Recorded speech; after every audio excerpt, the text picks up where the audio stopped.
Welcome to the Secrets of College Planning. I'm your host, Anthony Uva, and today we're going to get some insight on football and how to go to college on a football scholarship.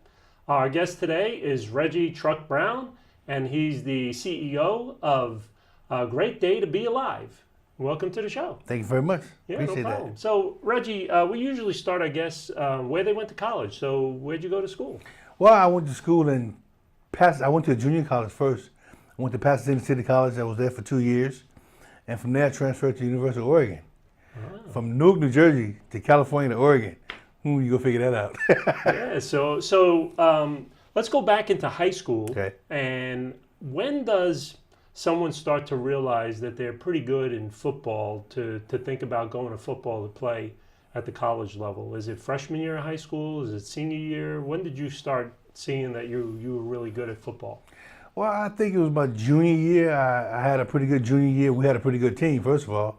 So with a good team, people start to look around at different people, what they're doing and how things are going. And my junior year started making a little bit of noise. But I had my senior year, I hurt my back, and they told me I couldn't play no more sports for the rest of my life. But that's what they told me, but they forgot to ask me. So I ended up wearing a brace for my last year on my back. And I played the last 4 games of my senior year. But I had a good 4 games, and only 4 schools were interested in me coming, and actually one of them was Syracuse, and the other one that I can remember was Northeastern University, and that was up in Boston. And Syracuse found out that my grade point average was a 1.99, and it wasn't good enough. And the school in Boston said, "We don't care what kind of grades you got, we'll buy some grades for you." No, I didn't want to go there, so I ended up going to a junior college out in California. Great. And I had a great time. I tell you this. Stories to be told on that one. So it's a 2-year college? Pasadena City College was a 2-year college, and you played football there? Yeah.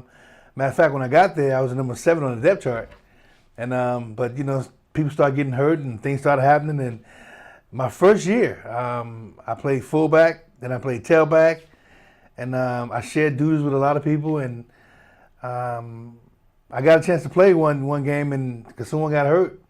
And if we win this game, we go to a bowl game. And I tell you, the last game of the season, I was playing tailback the whole game, and ended up running for 145 yards, scored a touchdown. We won the game. Wow. And you heard the Orange Bowl, the Sugar Bowl, the Cotton Bowl. We played the Potato Bowl, French fried tater tots, and we had a good time. I tell you, I ran for 277 yards, scored 4 touchdowns. Great day to be alive. So did your grades get good in junior college? Yeah, I got a chance to focus on some things that I didn't do when I was in high school, and that was to put some focus on why was I really here, and I tell people all the time, we go to school to get a degree. I went to school to play football. I'm gonna be honest, okay? But in the same token, while I was there getting that football thing going on, I got a chance to focus on some grades, and my second year I was better. I had like a 2.3, 2.4. It wasn't a whole lot better, but it was better than what it was. Yeah. And then my second year, I'm out there, and football was good. School was but the girls in California was great, man. I loved it. So it was a whole lot different. So if you go into school, you're doing some good things, you have to focus on the books because nobody wants a dummy. Yeah. As quiet as it kept, and I said likely, but grades got better. So now Oregon is looking at you by your second year. How does Oregon get into the picture, and what are they looking for in football players? Well, my second year, I was a junior college All-American. I ran for 1,549 yards, scored 16 touchdowns. We played in the bowl game. And by that time, I had all the colleges around the country wanted me to come and play for them. Oh. And even Rutgers wanted me then. Because I say that because when I was in high school, Rutgers didn't want nothing to do with me. But by the time I got out of junior college, Rutgers was knocking at the door, but I ain't going to Rutgers. They ain't want me there, I don't want them to go now. But I had Florida State, Oklahoma, LSU, everybody. I mean, Southern Cal, UCLA. But, they had a lot of running backs at Southern Cal and didn't want to do that. And the offensive coordinator was my head coach in Pasadena my first year became the offensive coordinator at the University of Oregon. That was a good fit. I know he knew what I did, and I knew what kind of offense he ran. So, I mean, like I said, I had a chance to go anywhere around the country. But I chose to go to Oregon because it was different. And I like the rain. It rained all the time. But I got a chance to go to Oregon. I tell you, it was an experience for me. Nothing like I've seen before. In New Jersey and Newark, should I say, there was all sidewalk and no trees. I go to Oregon, there's no sidewalk and all trees, you know. And I tell you, I was whitewater rafting. I had a great time, and I went to tutors in the morning. I went to tutors in the afternoon. I went to class, you know, and they made sure we did those things. Mm-hmm. So it was a great experience for me doing that. Yeah. So what do they look for in a football player? What, you know, there are a lot of parents out there, and their kids are out there. They want to play football at the college level. What are they looking for at the college level? Well, actually, they're looking for some mature young men with a great attitude. Because, you know, you can be a great football player with a bad attitude. They don't want that. You know, they can, football players are a dime a dozen today. Back sometimes when I was playing and before that, you know, you could be a great football player and didn't think a lot, didn't really do well in school. They played you anyway. But now times have changed. If you're not taking care of the books, we don't want you. If you got a bad attitude, we don't want you. Because they got a whole bunch of people that want to play, but they don't have the talent level of some other students with great talent level but bad attitudes. We don't want those. Really? Oh, no, we don't want that. And how about grades? They look at grades? Yeah. If you have potential to be a great student, you know, as far as in the classroom and the books, you know, you have an opportunity to be a phenomenal football player, because football players are made. They're not brewed. They're not made, you know, they're not grown in the field. You know, they are made, you know, and anybody can be a football player, you know, but to be a football player and have some grades is a whole nother level of ball player.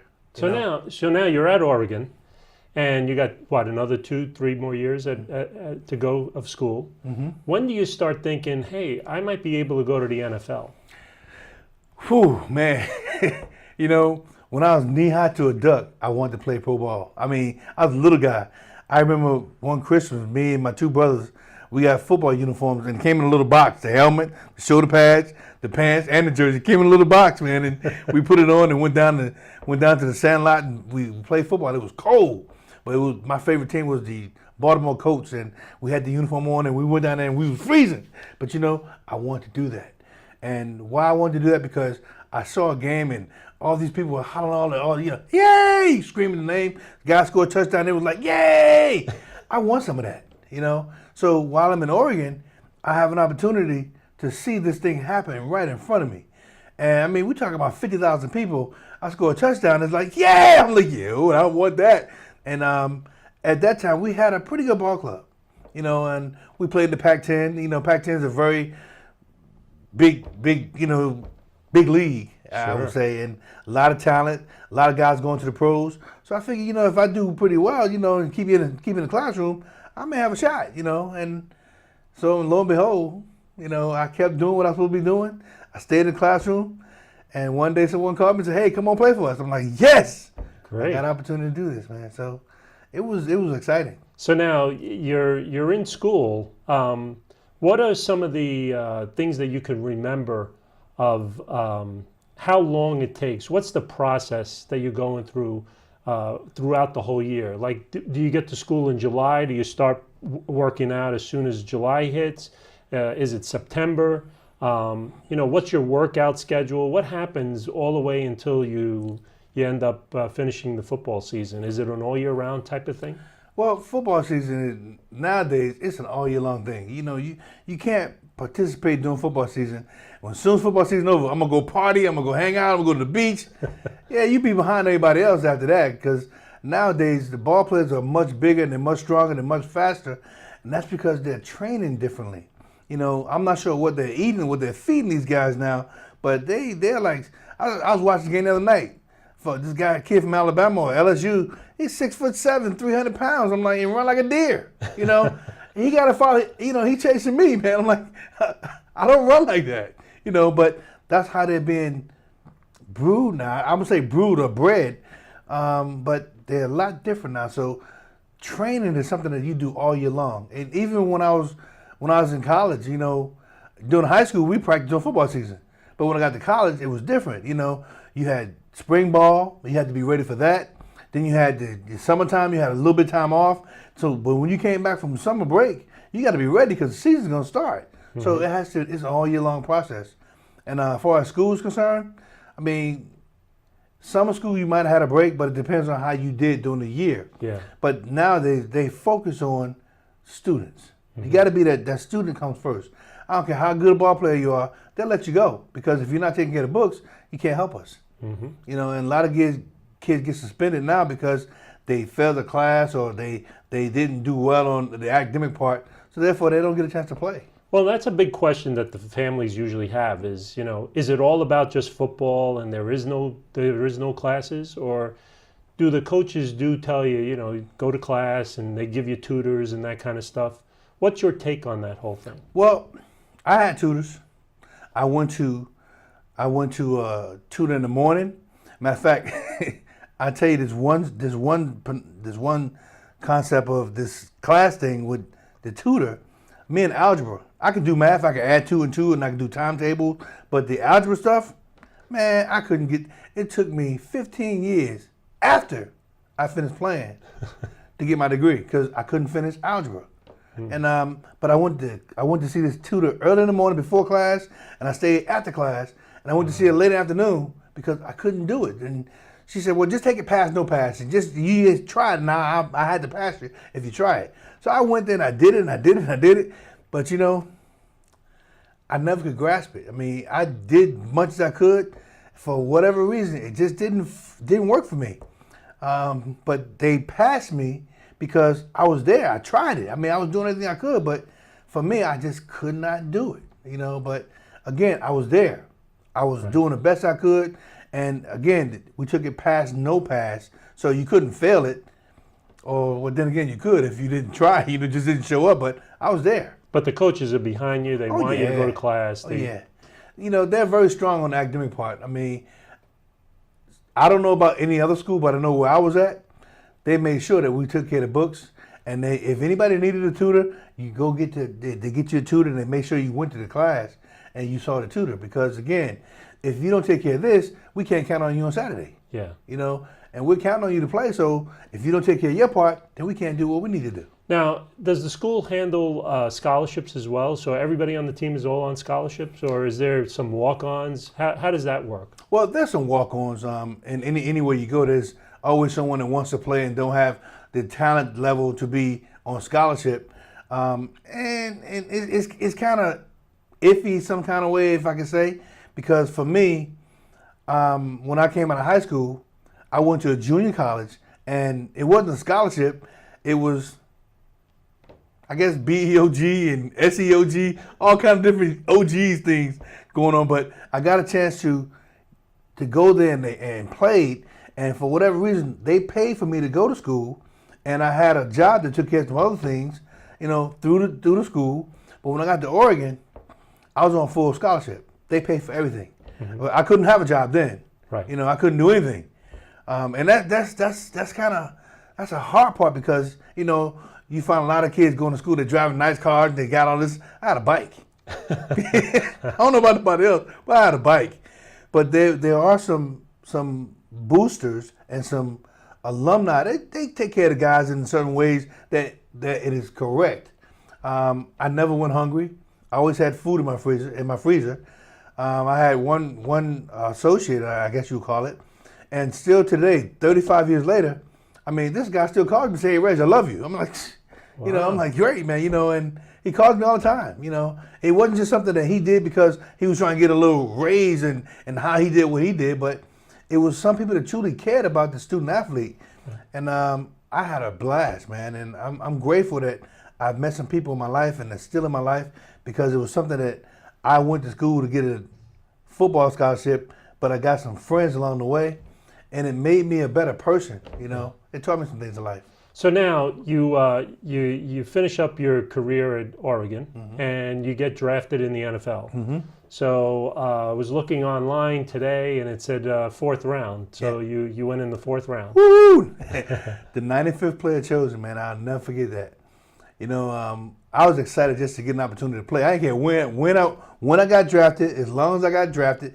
If I didn't get drafted, as long as I played, I wanted to do that. And, I was sitting at home, and matter of fact, we was at one of my roommates, one of my frat brothers' house, and everybody was sitting there, we was watching the draft. First round went by, nothing. Second round went by nothing. I'm like, oh man, what's going on? So I got upset and I went home and I laid down on the bed and I'm upset, I'm like sulking. But then the phone call came in and it was Atlanta Falcons with Lehman Bennett. He said, hey, Reggie Brown, how'd you like to come play for the Falcons? I said, yeah! That's great. Oh, man, I'm telling you, I was excited, and it was probably the best thing ever happened to me. And I tell you, I loved it. What's the process? What happens once that phone call comes in? What's the process? What do you go through? Well, after the excitement kind of calms down a little bit, it's still unreal. So, it's the you gotta get yourself ready. Make sure you got everything taken care of. You gotta make sure your books are done. Everything that needs to be done school wise is already taken care of. But then you have to go down to wherever you're gonna play. Go down there. You gotta go do the physical. Go do a little mini camp thing. And I tell you, it is just the whole thing just unreal in a kind of way. But it was a process of how they. It's just like. You go to the supermarket, you get this, you go down one aisle, you get this, you go down another aisle, it's got this. Yeah. That's what it's like. It's like going to a grocery store and picking up what you want, make sure you got everything you need to make sure the soup is right. And they put all the stuff together to make sure they had the right soup. And so now you go through the preseason, and I've been told over the years that getting on the team is very difficult. So what's that process? Well, I tell you, when I first got to camp, after we had the little mini camp and the season's about to start, and you got all these guys coming in now, you the rookies, all the rookies, they get hazed a little bit, they get the little things they got to do, they got to sing and all that stuff. But I tell you, when I was there, just following the process and what needs to be done and how you need to go about your daily routine. Now, in college is different than what it is in the pros because now you're getting paid. The coaches can say all kind of stuff to you, and they're already mad because you making more money than them little rookie little. I ain't gonna say what I really want to say, but they say all kind of stuff, but you have to take it because you're being criticized just for being who you are. Yeah. And it's not nothing bad. It's just that's the way it is. I mean, coaches coach and players play, and I tell you the process of going through the 2 days, and I was in Swanee, coming from Oregon to Swanee, Georgia. And I'm talking about 85, 90 degrees, and humidity is way high. I mean, but just to be out there all the time, practicing and learning the plays, and going through the classrooms, and getting beat up and learning how the things work. And I tell you, it was just it's still like to me like man, I was like yesterday. Yeah. It was like yesterday. So now you get on the team and it's that first game. What do you feel like at that first game? Well, you know what? I'm going to take you back. I'm going to go back to preseason for 1 second. Because during the preseason, now you get a chance to showcase your talent. Because you're going to play more as the rookies and the new guys are going to play more than the starters because they're trying to find out what kind of talent level you have. Even though they've seen you in college and you might have been a great ball player in college, but in the pros, you're just like everybody else. Everybody's good. So during the preseason, I was a workhorse. In one game, I know 2 games in particular. One against Minnesota, they just kept giving me the ball, and I just keep on giving this. I'm like Jim Brown, give me the ball, okay? And they said they start talking these good things about me, and the next preseason game we played against, I can't tell you who it was right now, but I know that I caught the winning touchdown in the preseason game. I said, man, I got me a spot, man. I do nothing else, I can score a touchdown. And it was exciting for me because I've been wanting this for so long. Yeah. And it's like a song. I've been waiting for so long. It happens, man. And when it happens, it's like nothing else. I mean, I've had a lot of things I wanted. Christmas came and I had these little things, but this is something bigger than Christmas. Yeah. I mean, it's like the best thing ever happened to me, man, and I'm still excited about it. So now, you finish up your football career, and today you're running an organization called Great Day to Be Alive. What is that all about? Well, actually, it's really motivation. I'm always excited. I don't know if you can tell. And I don't apologize for my excitement. I mean, I've been like this for so long that, I wake up in the morning. Somebody said, what's the first thing you do when you wake up in the morning? I open my eyes. That's what I do. But after that, Great Day to Be Alive. Because I've been through a lot of things. As a ball player, you have a tendency to contact a lot of things, whether it be good, bad, and different. I've been through it all. I can share some stories about the things you go through as a ball player, as someone trying to get you to try something, to do something, and to come their way. But because of it, it made me a better person. And all I wanted to do since then was to help somebody else. And my message on that is hope. And hope stands for helping other people everywhere. And that's where Great Day to Be Alive came from. Because so many people are downtrodden, and got all kinds of things going on. And I just wanted to help somebody feel better, do better, and just think a little differently. Because can you imagine, they say that if you do something for 30 days, it becomes a habit. Right. Every day you hear me say, great day to be alive. Imagine what kind of day I'm going to have. Versus wake up in the morning and say, it's raining, it's snowing, it's hot, it's cold. Can you imagine that? Sure. So that's why Great Day to Be Alive is there. And all I want to do is elevate somebody else. If I don't do but one person a day, I've helped somebody. And that's the biggest thing I can do right now. So do you work with any age bracket? Yeah. Is it young kids all the way up to high school? How does it all work? Doesn't matter. I mean, most of the things I do, because of football, because I played, most people say, hey, listen, pro football player come in, you're going to talk to us. But I never talk about football. Because it's not about football. Now, that's something I've done. It's something I did.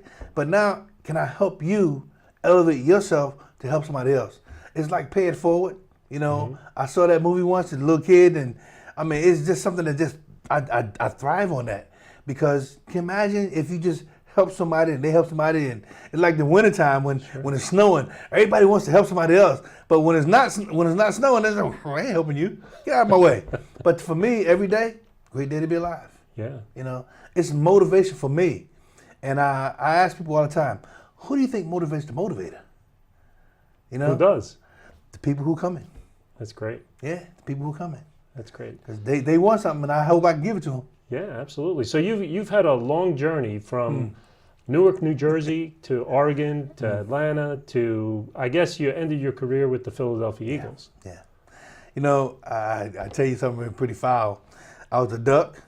I got drafted by the Falcons. I retired from the Eagles. That's pretty foul, right? But I played for the Falcons. I got drafted by the Falcons. I was with the LA Express in the USFL. They cut me on my birthday, my 24th birthday. But the 25th birthday, I was in Arizona with the Arizona Outlaws. And that night that I played against them, whooped them up, man. I had 180-something yards, 3 touchdowns. Monday night, yes. And from Arizona, I played for Tampa. From Tampa, I played with Philly. And after Philadelphia, I said I had enough. It wasn't fun anymore. Wow. I mean, people think that, why'd you retire so early? Because it wasn't meant for me to walk out of the game banged up, beat up, and injured. I walked out of the game with 2 good knees. I've had some injuries, but nothing major. But my body hurts right now. I mean, 7 years is a long time. Sure. And but I'm glad I did. I'm grateful I had an opportunity to do so. Some people play for 15 years. Some people play for 1 down, But I had an opportunity to do it. I'm grateful. I'm thankful. And now it's another chapter. Yeah, absolutely. Yeah. So all that going on in your life, you started as a junior in high school figuring all this stuff out. Were your mom and dad involved in any of that stuff? My mom was my biggest hero. My dad was there, you ever wonder why people say, hi mom, they never say anything, hey dad, what's up, because mom is always there. I mean, dads are there, a lot of dads, but mom is there no matter what. Yeah. My dad passed away several years ago, and my dad was my biggest hero. He did a lot of things right, didn't do anything right, but my dad was my biggest hero. Love my dad, and I miss him. It's good stuff. Yeah, my dad, he was an athlete. He never got a chance to play in the pros or even college. He only went to 11th grade in high school, but he's a good athlete. Yeah. My mom got pregnant, and you know how that story works. Sure. Now you got to go to work. But, my dad, he was always supportive. Hey, Good. That's how it works. So we're coming to the end of our show. Usually what I ask my guests is, what advice do you want to give to the moms and dads out there that their sons are willing to play at the college level and they want to play football, what advice do you want to give them? You know, most moms say, well, I don't want my son to get hurt. Look, he can walk outside and you know, break a knee, break a leg, break his neck. You know, just walk out the door. You know, but if he enjoys doing something, this has happened to me. I enjoy playing football. Football kept me off the streets. And it's, you know, if I wasn't playing football, what would I have done? Where would I be? I can't say I was a bad kid, but if I wasn't doing those things, playing football, what would I have done? You know, where would I be now if it had not have been for that? So an opportunity for your son to go, and if he's good enough, it might not cost you a nickel. He can go to school for free. So that's a great thing about the opportunity to play sports. Because again, if you can go to school and don't have to pay for it, that's a good thing. Because college is expensive. Absolutely. No matter what college you go to, it's expensive. Yep, great. So stick with them, let them do it, and stick behind them. Great. Yeah. Well, thank you very much for coming. Thank you, sir. I appreciate it. Appreciate that. No problem. All right. And you've been watching The Secrets of College Planning. I'm your host, Anthony Uva. Until next time.